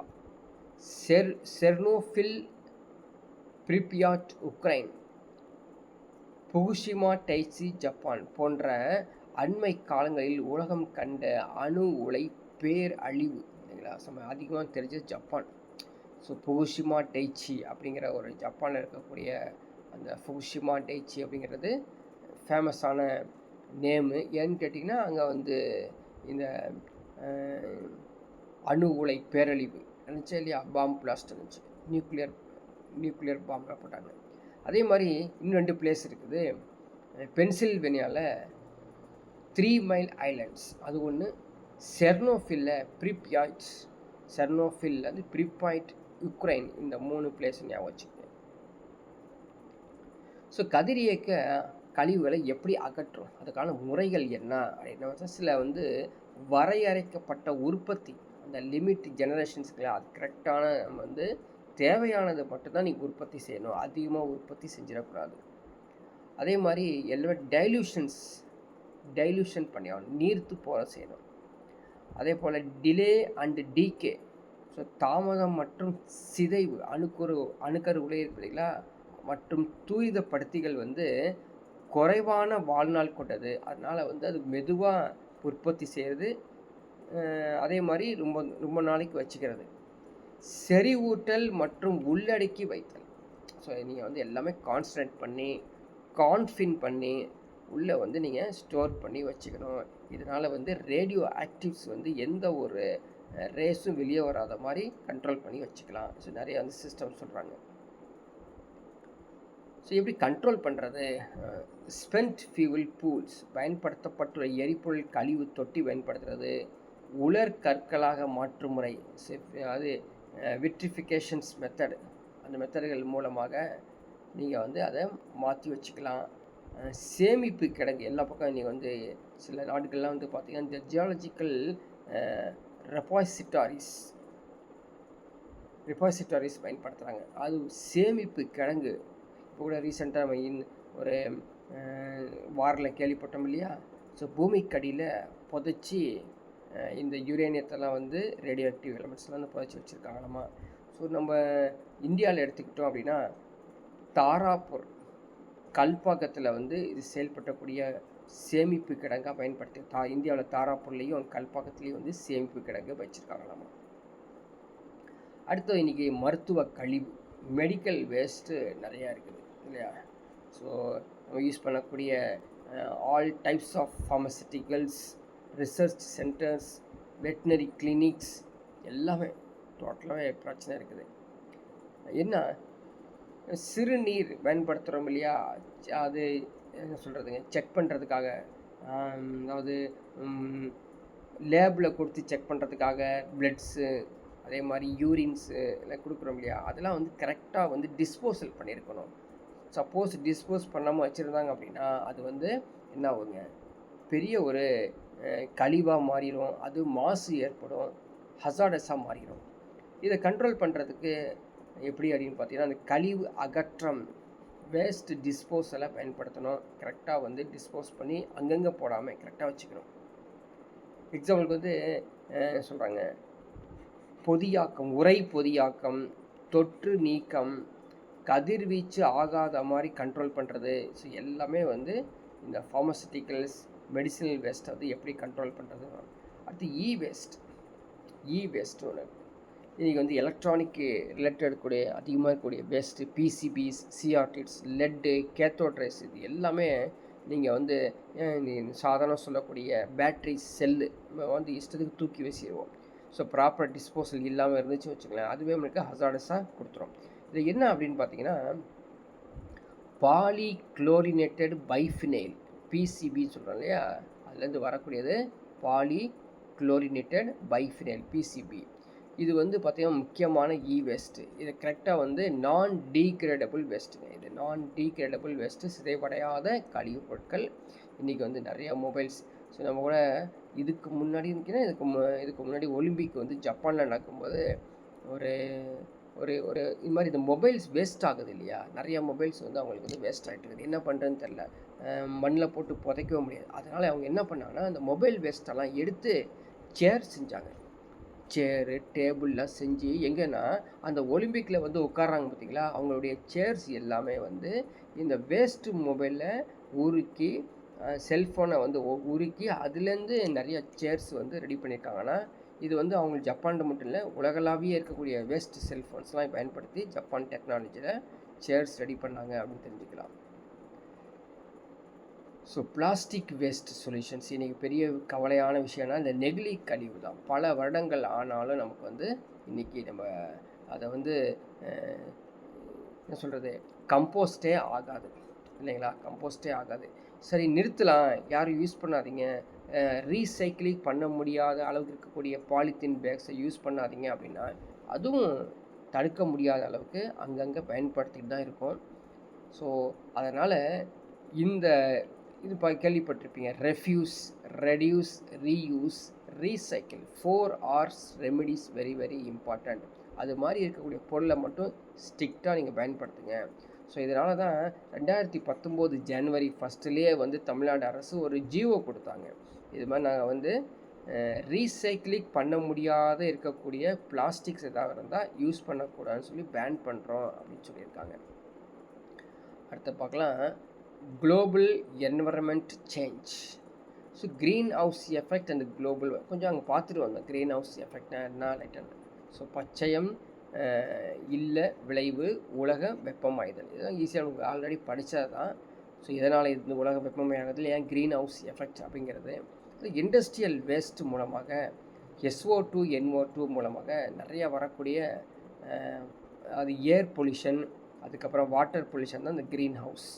க்ரீன் ஹவுஸு என்ன ஆகுது பாருங்கள், water vapour, carbon dioxide, methane, nitrous oxide, ozone, artificial chemicals, CMS, இதுதான் வந்து காசஸ் க்ரீன் ஹவுஸ் எஃபெக்ட். புரியுதுங்களா? ஸோ டோட்டலாகவே வந்து absorbed energies warms atmosphere and surface of the earth, புவியின் மேற்பரப்பையும் வளிமண்டலத்தையும் ஒரு சொல்கிறது ஹாட்டாக கொடுத்துரும். முக்கியமானது. ஸோ நெக்ஸ்ட் ஒன், இந்த இது முக்கியமான படிச்சுக்கேன். இந்த மேஜர் இன்டர்நேஷ்னல் என்விரான்மெண்டல் கன்வென்ஷன்ஸ் பார்த்துக்கணும். 1972 UN conference human environment, Stockholm ஸ்வீடனில் பார்த்தோம். ஃபஸ்ட்டு பார்த்தோம்ல 1972 UNEP ஸ்டாக்ஹோம் ஸ்வீடன். அதாவது இந்த என்விரான்மெண்டல் ரிலேட்டடாக இருக்கக்கூடிய மாநாடுகள் இது எல்லாமே. அடுத்து வியன்னா மாநாடு, Montreal protocol 1987, 1989 intergovernmental panel on climate change Geneva Switzerland, 1992 Brazil earth summit, 1997 Kyoto protocol Japan, 2002 the world summit sustainable development Johannesburg South Africa. So இது எல்லாமே நீங்கள் வந்து மனப்பாடம் பண்ணி தட்டி வச்சுக்கணும். இது வரைக்கும் படித்தது வந்து முக்கியமில்லை, இதுதான் வந்து முக்கியமானது, இதை படிச்சுக்கணும். நான் ரீட் அவுட் பண்ணுறதுக்கு பதிலாக இதை வந்து நீங்கள் டேரெக்டாகவே படிச்சுக்கணும். ஸோ இது அப்படியே வந்து தமிழ்லேயும் இருக்குது, தமிழ் மீடியம் ஸ்டூடெண்ட்ஸு தமிழ்லேயும் படிக்கும்.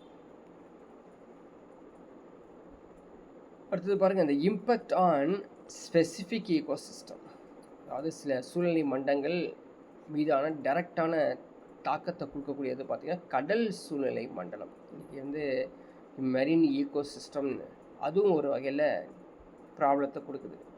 ஸோ நிறைய மீன் பிடிக்கிறது, மீன் வளம் வந்து குறைச்சிக்கிறது, மீன் வளத்தை வந்து குறைச்சி போயிடுது. அது அதிகமாக மீன் எடுக்கிறதுக்கு குறைச்சிக்கிறோம். இப்போ ரீசெண்டாக கூட சிஸ்டம் ஒன்று கொண்டு வந்தாங்க, இந்த ஒரு 2 மாதத்துக்கு மீன் பிடிக்க போகக்கூடாது அப்படின்னு சொல்கிறாங்க. எது காரணம் என்ன? ஸோ நிறைய மீன் வந்து ப்ரொடக்ஷன் ஆகக்கூடிய அந்த காலகட்டத்தில் கவர்மெண்ட் மூலியமாக ஸ்டாப் பண்ணுறாங்க.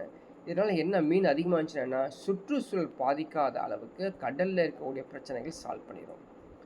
ஓசோன் சிதைவு, இதே நம்ம பார்த்துட்டோம் இல்லையா? இப்போ பார்த்துட்டு தான் வந்து ஓசோன் சிதைவு. ஸோ யூவியை வந்து கண்ட்ரோல் பண்ணக்கூடிய இந்த ஓசோனை வந்து சிதைவு இல்லாமல் பார்த்துக்கணும். ஸோ ஆல்ரெடி எல்லாமே சொன்ன மாதிரி தான். உலக ஓசோன் தினம் அது படிச்சுக்கோ. இந்த வேர்ல்டு ஓசோன் டே எப்போ வருது? செப்டம்பர் 16 ஓசோன் படலத்தை பாதுகாப்பதற்கு சர்வதேச நாளாக ஐக்கிய நாடுகளால் அறிவிக்கப்பட்டது. ஸோ சார்லஸ் ஃபேப்ரி மற்றும் ஹென்றி புய்சான் என்ற பிரெஞ்சு இயற்பியலாளர் 1913 ஓசோன் படலத்தை கண்டுபிடிச்சாங்க. நம்ம படிச்சு வச்சுக்கோ, இந்த Charles Fabry, Henri Buisson. So next one, அந்த ஓசோன் லேயர்ஸ் எப்படி இருக்கும், ஓசோன் சிதைவு எப்படி நடந்திருக்குது அப்படிங்கிற ஃபிகர்ஸோட எக்ஸ்பிளைன் பண்ணியிருக்காங்க. அதையும் கோத்ரூ பண்ணிடுங்க. Next one, டீஃபாரஸ்டேஷன்ஸ். எல்லா பக்கமும் இப்போ காடுகள் அழிக்கப்பட்டது. ஏன் ஈவனாக இருக்கக்கூடிய நமக்கு வந்து 20 to 25% இல்லையா? 20 to 25% ஆக்சிஜன் கொடுக்கக்கூடியது அமேசான் ஃபாரஸ்ட் இல்லையா?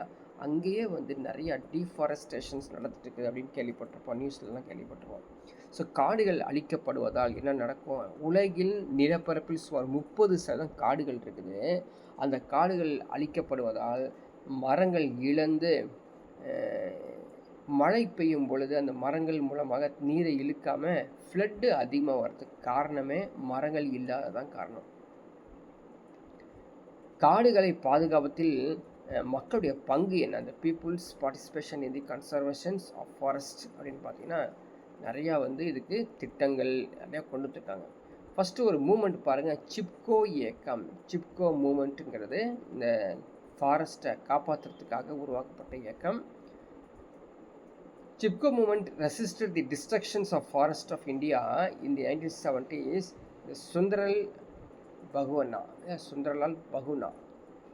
சுந்தரலால் பகுனா இந்த இயக்கத்தின் தலைவராக இருந்திருக்காருங்க. சரியா? சிப்கோ இயக்கத்துக்கு இவர் வந்து பார்த்தீங்கன்னா ஃபாரஸ்ட் மேன் ஆஃப் இந்தியான்னு சொல்லக்கூடிய இன்னொருத்தர் வந்து பாருங்கள், Jadhav பயாங் who created 1360 acres of dense and defiant forest. இந்தியாவின் வன மனிதன் என்று அழைக்கப்படுவார் ஜாதவ் பயாங். 1360 ஏக்கரில் நிறைய காடுகள் வளர்த்தவர். ஜஸ்ட் நீங்கள் வந்து கோத்ரூ பண்ணிக்கங்க. அடுத்த சூழல் சுகாதார கழிவறைகள், ஈகோசென்ட் டாய்லெட்ஸ். ஸோ 150 லிட்டர்ஸ் கழிவு நீரை வந்து உருவாக்கக்கூடிய இந்த அதிக அளவு கழிவு நீரை உருவாக்குகிறது. இது வந்து பார்த்திங்கன்னா சூழல் சுகாதாரம், உலர் மட்கு கழிவறை, இது மாதிரி கழிவறைகள் பயன்படுத்தி சுற்றுச்சூழலை வந்து பாதுகாக்கக்கூடிய கழிவறைகள். அது சஸ்டைனபிள் டெவலப்மெண்ட்.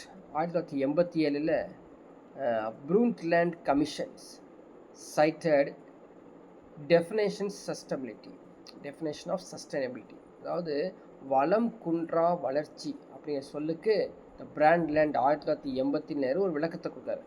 வளம் குன்றா வளர்ச்சி என்பது எதிர்கால சந்ததியினரின் தேவைகளுக்கான வள இருப்பை உறுதி செய்வதோடு நிகழ்கால தேவையும் பூர்த்தி செய்வது கொள்வதாகும் அப்படிங்கிற ஒரு எக்ஸ்பிளனேஷன் சஸ்டைனபிள் டெவலப்மெண்ட் பற்றி சொல்லியிருக்காரு. ஸோ நெக்ஸ்ட் ஒன் பாருங்கள், இந்த சோஷியல் சஸ்டைனபிலிட்டி அப்படிங்கிறது வளம் குன்றா சமூக வளர்ச்சி அப்படிங்கிறது இருக்குன்னா. அடுத்து economics sustainability. So last one வந்து பார்த்திங்கன்னா இந்த ஃபிகர்ஸோட முடிஞ்சிடும். சஸ்டைனபிள் டெவலப்மெண்ட் கோல் எஸ்டிஜிஸ் அப்படின்னு என்னது? Economic growth, social inclusions, environmental protection. இந்த 3 இருக்கணும். அப்போ தான் வந்து சந்தோஷமாக வாழ முடியும். பொருளாதார வளர்ச்சி, சமூக சேர்வு, சுற்றுப்புற பாதுகாப்பு, இந்த 3 இருக்கிறது தான் SDG. A set of 17 goals for the world futures can be achieved before 2030 2030 ஒரு 17 குறிக்கோள்களை சாதிக்க வேண்டும் அப்படின்னு சொல்லி UN இவரும் கொடுத்துருக்காங்க. நம்ம இப்போ சுற்றுச்சூழல் பாதிக்கக்கூடிய அந்த காலநிலை மாற்றத்துக்கு என்னென்ன கோல்ஸ் அப்படிங்கிறது தான் இந்த படத்தை நம்ம பார்க்க போகிறோம். சரியா? ஸோ நோ பாவர்ட்டிங்கிறது 1, 2ங்கிறது 0 ஹங்கர், 3 அப்படிங்கிறது குட் ஹெல்த் அண்டு வெல்பீயிங், 4 வந்து குவாலிட்டி எஜுகேஷன்ஸ், 5 வந்து ஜென்ரல் குவாலிட்டி, 6 வந்து க்ளீன் வாட்டர் அண்ட் சானிடேஷன், 7 வந்து அஃபோர்டபுள் அண்ட் க்ளீன் எனர்ஜி, 8 வந்து recent work and economic growth. So these are the goals. எத்தனை கோல்ஸ் இருக்கு பாருங்கள். So around 17 goals. 17 goals is மொத்தம் இல்லையா 17 கோலை 2030 நம்ம வந்து அட்டைன் பண்ணணும் அப்படின்னு. ஸோ அதுக்கான தான். ஓகேங்களா? ஸோ இதோட இந்த டாபிக் வந்து கம்ப்ளீட் ஆகுது. ஸோ நீங்கள் நான் கொடுத்துருக்கக்கூடிய அந்த ஸ்டாண்டர்ட் புக்ஸையும் பார்த்துக்கோங்க. இங்கே இருக்க இந்த நோட்ஸையும் வந்து சிறப்பாக படிச்சுக்கங்க. நெக்ஸ்ட் கிளாஸில் பார்க்கலாம்.